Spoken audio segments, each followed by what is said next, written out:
Halo Bunda, bertemu lagi dengan saya Bidan Lesti dari PMB Lestari. Di video kali ini saya akan membahas tentang tanda-tanda persalinan dan waktu yang tepat berangkat ke provider. Oke, jadi simak videonya sampai akhir. Jangan lupa klik tombol like dan subscribe agar saat kami mengupload video terbaru Bunda mendapatkan notifikasinya.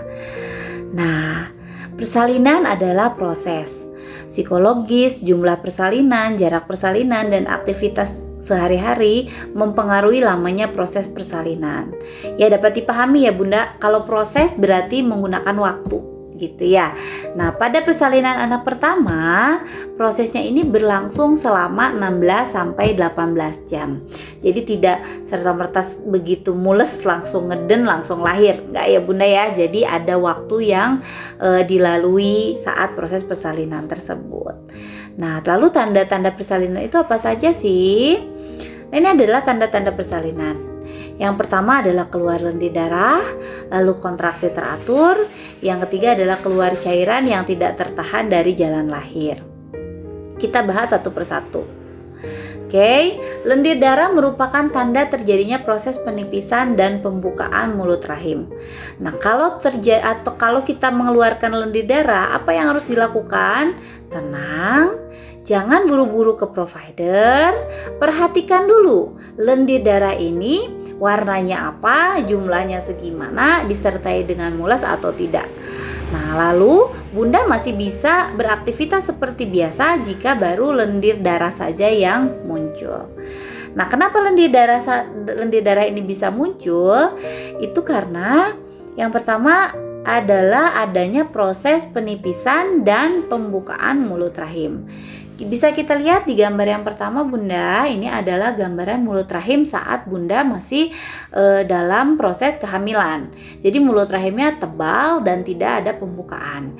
Di gambar yang kedua, ini merupakan gambaran mulut rahim saat mulai terjadi pembukaan, yaitu pembukaan 1. Oke, bisa kita lihat perbedaannya. Pada gambar 1, mulut rahimnya tebal.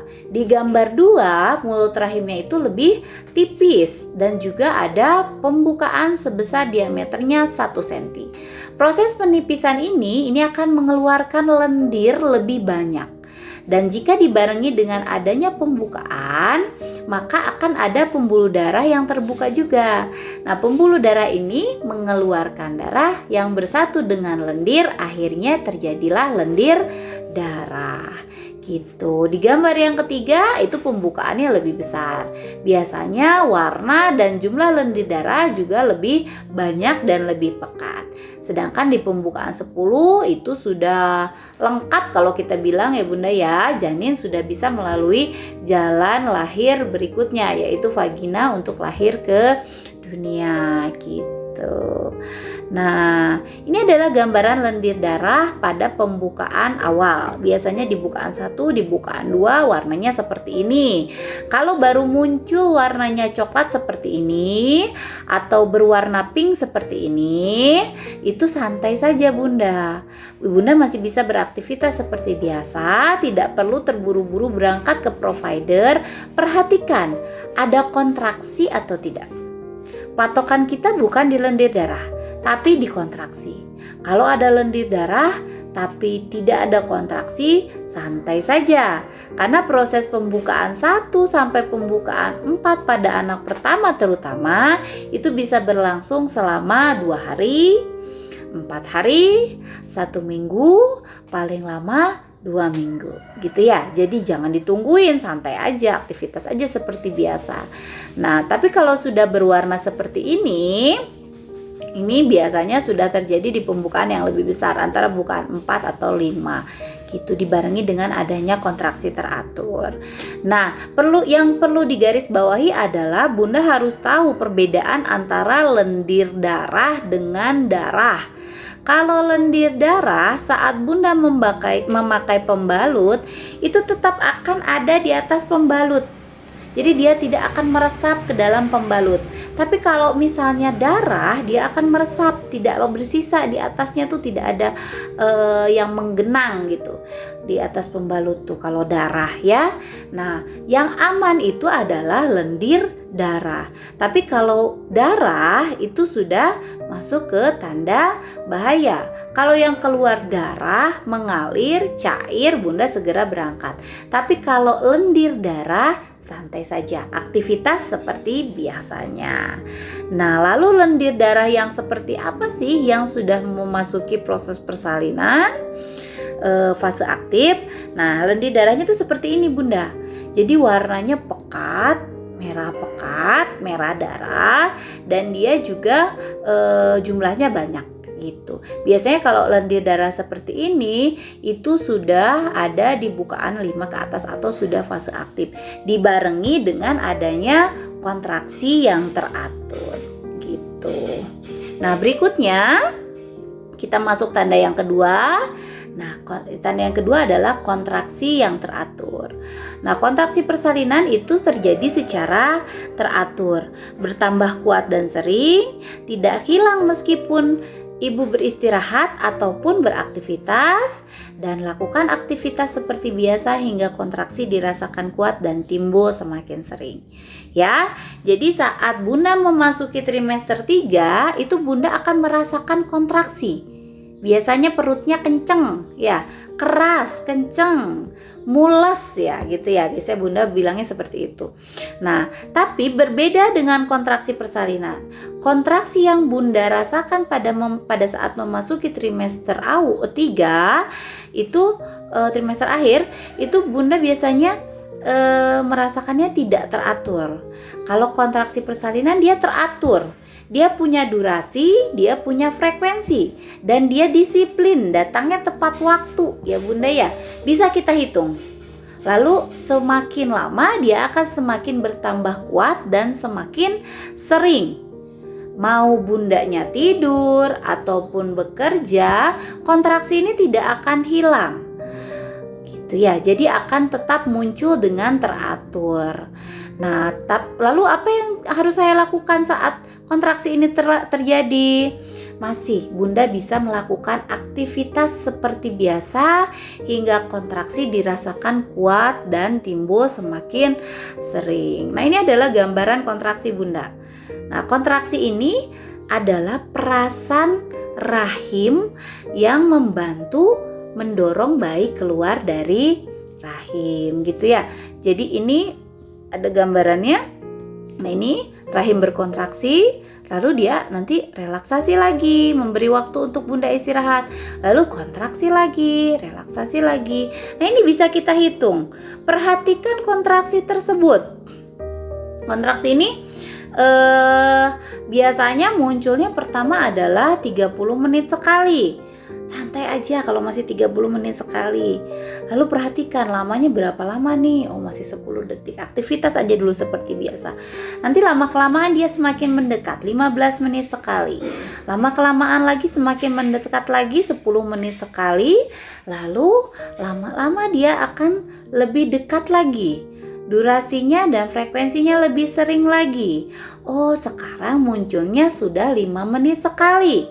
Nah, kalau sudah 5 menit sekali, Bunda perhatikan durasinya. Saat kontraksi ini terjadi, nah saat dia mengencang seperti ini, biasanya ditandai dengan perut kita itu keras. Sekarang Bunda pegang perut Bunda itu masih lembek. Nanti pada saat kontraksi terjadi, perut Bunda akan sekeras kening Bunda. Gitu ya. Nah, perhatikan saat perut Bunda mengeras ini berapa lama terjadinya? Oh, perut saya mengeras sekitar 30 detik. Oh, masih santai, masih lama itu Bunda. Tapi kalau sudah 1 menit lebih, biasanya sekitar 90 detik, nah itu berarti sudah dekat. Oke, Bunda berangkat ke provider saat kontraksi sudah 511. Kalau kita bilangnya seperti itu. Apa sih 511? Yaitu muncul setiap 5 menit sekali, terasa kencangnya atau kerasnya itu 1 menit lebih, dan Bunda sudah merasakan pola ini selama lebih dari 1 jam. Oke, diulangi ya Bunda ya. Jadi Bunda berangkat ke provider itu saat kontraksi sudah dirasakan 5-1-1 ya. 5 menit sekali munculnya, 1 menit lebih kencangnya, dan sudah dirasakan lebih dari 1 jam gitu ya.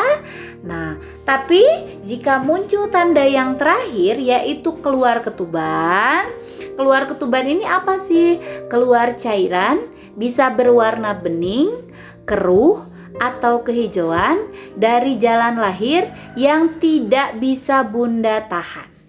Ya, jika Bunda merasakan ini, segera berangkat ke provider Anda. Gak usah nunggu mules, gak usah nunggu lundir darah. Kalau tiba-tiba celana Bunda basah, gak bau pesing, dan gak bisa Bunda tahan keluarnya, langsung aja berangkat ke provider Anda. Gitu ya. Nah, ini adalah perbedaan antara ketuban, keputihan, dan air kencing. Tadi kita singgung sedikit di depan, kalau saat proses penipisan mulut rahim itu akan terjadi pengeluaran lendir yang lebih banyak, atau biasanya dibilang sama orang awam adalah keputihan. Nah, kita harus membedakan antara keputihan dan ketuban pecah. Kalau ketuban pecah itu keluarnya terus-menerus, tidak berbau, atau baunya lebih mirip bau pemutih pakaian, atau mirip bau-bau sperma. Nah, warnanya juga bisa bening, kekuningan, dan cairannya itu licin tapi tidak lengket. Gitu ya. Kalau keputihan jelas lengket. Warnanya bisa bening, bisa putih, bisa kuning gitu ya. Dan aromanya khas kan ya, bau amis gitu ya Bunda ya. Kalau air kencing itu jelas warnanya kuning, baunya pesing, cairannya seperti air dan tidak lengket gitu ya. Nah, ini perbedaannya. Oke, nah warnanya tadi nggak jernih, kekuning-kuningan ya. Kalau keputihan warnanya putih, kalau air kencing warnanya kuning, aromanya juga kalau air kencing khas bau pesing, dan sekebelet-kebeletnya kita kencing masih kita bisa kontrol kan ya keluarnya. Kalau ketuban itu tidak bisa kita kontrol keluarnya, jadi dia keluar aja begitu aja gitu. Nah, kalau muncul ketuban pecah, Bunda nggak usah nunggu ada lendir, nggak usah nunggu kontraksi teratur, tapi langsung aja berangkat ke provider Bunda. Kenapa? Karena sudah ada waktu maksimal gitu. Jadi kita harus kejar-kejaran dengan waktu untuk melahirkan bayi Bunda. Nah, batasnya yaitu maksimal 24 jam bayi itu sudah lahir gitu. Jadi segera aja berangkat. Oke, sampai sini dulu pembahasan kita kali ini. Nah, oh ya, ini adalah gambaran pecah ketuban ya Bunda ya. Di gambar yang pertama itu pecahnya di bagian bawah, itu biasanya plok langsung banyak gitu airnya keluarnya. Tapi kalau yang pecahnya di bagian atas, biasanya provider bilangnya oh ini rembes ketubannya karena keluarnya lebih sedikit-sedikit gitu ya. Mau rembes ataupun pecah, tetap saja Bunda harus langsung berangkat ke provider Anda. Oke, terima kasih. Kita cukupkan video kali ini sampai sini. Semoga bermanfaat. Mohon maaf apabila ada kekurangan. Sampai ketemu di video selanjutnya Bunda. Dadah.